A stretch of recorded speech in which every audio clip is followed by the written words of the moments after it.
Okay, so looking at our function, we now have to find what type of parent function it is. And by looking at it, I can tell that it is a quadratic function, so we would write x squared. And now, since I know it is a quadratic, we have to use the x and y values for quadratics.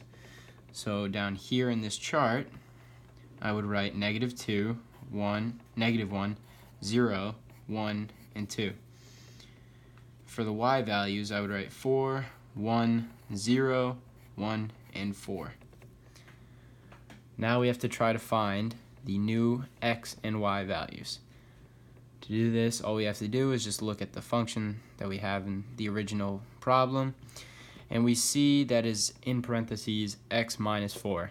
We know that since it's in those parentheses, we have to switch it to x plus 4 down here in this chart. So now down in the chart, all we're going to do is just add 4 to the current x values.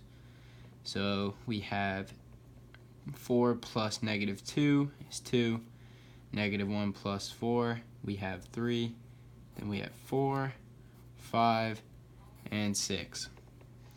Now we're going to do the same for the y values, except we're looking for the numbers outside the parentheses.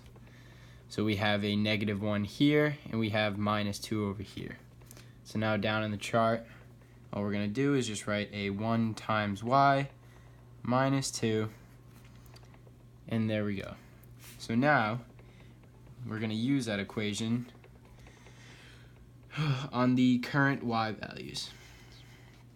So we have -1 times 4 minus 2 is -6, -3, -2, -3, and -6. So now that we have the chart almost finished, and we have the new x and y values, we can just cross out the originals. And now, all we have to do is just combine the x and y values and make our new points for the graph.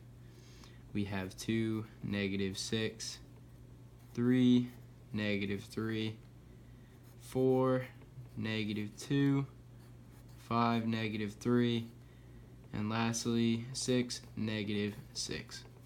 So now we're going to use these points and we're going to graph them on the graph. So we have 2, -6. We're going to go over 2 spots on the x-axis, 1, 2, and now we're going to go down 6. 1, 2, 3, 4, 5, 6. And here is our first point.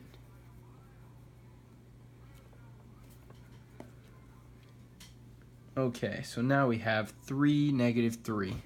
We're going to go over 3, and we're going to go down 3. So right here.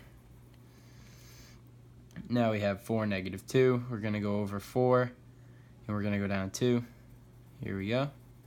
And 5, -3, over 5, and now down 3. Okay, so now we have the last set of coordinates, which is 6, -6. So we're going to go over 6, 1, 2, 3, 4, 5, and 6. We're going to go down 6, 1, 2, 3, 4, 5, 6. And on that first point, I put it 1 too high, and I'm sorry about that. So now, I'm going to put that down there where it should be.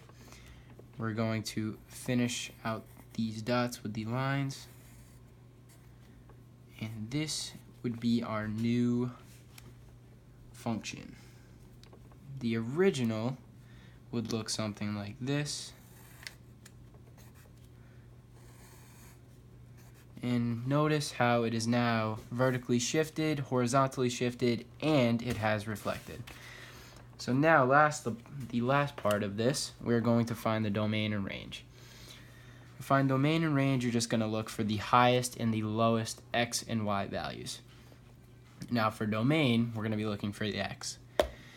Now if we look at it, we can see that this has a slight angle going away towards the left. So that means that this goes towards the left forever. So that means that we are bound to think that it's -infinity. Same thing for the right. we're going to have a positive infinity and close it off with a parentheses.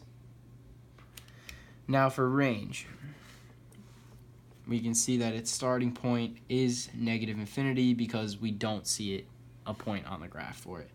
So we're just going to write down parentheses negative infinity.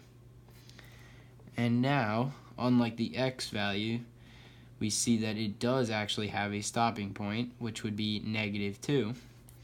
So now we'd put negative 2, and since it's a closed circle, we would put a bracket. And there we go. That would be the answer.